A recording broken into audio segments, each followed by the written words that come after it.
So we've taken a look at what scales are, and we've looked at the major scale. So now you may be wondering, why should I care about scales? What's the point? I think the best answer is that anytime you understand something, even just a little bit, you end up enjoying it and appreciating it more. So the more you understand about music and how it's constructed, the more you're going to enjoy it. For example, if you're listening to a song and hear that a scale is being used, you'll get this little burst of satisfaction from recognizing something that's familiar. Or if you're playing your instrument and you notice in the sheet music that the composer is using a familiar scale, it'll make this music that much easier to learn since it's something familiar. The important thing is to be able to use all this information in our everyday musical lives. We want it to actually be useful. So let's take a look at some songs that use the major scale. For instance, the age-old classic, Mary Had a Little Lamb. This tune only uses 3 pitches, E, D, and C.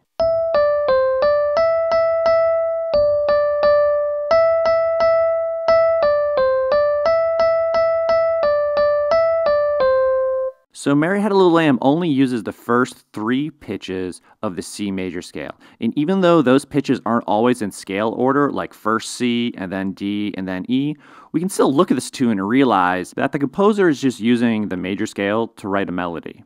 Okay, next, Twinkle Twinkle Little Star.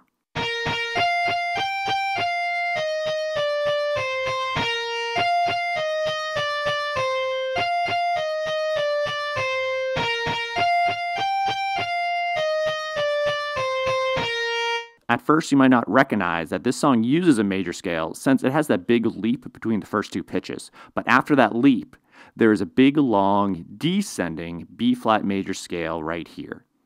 And then another descending scale right here, and also right here, and also look, there's one right here.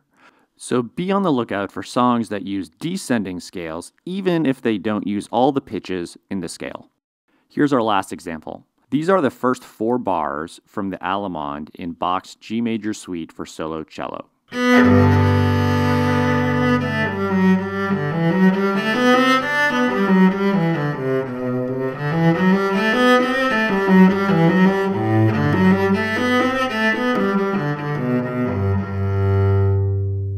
This passage uses the G major scale all over the place. For instance, right here, this ascending line starts on B and plays the entire G major scale all the way up to the C.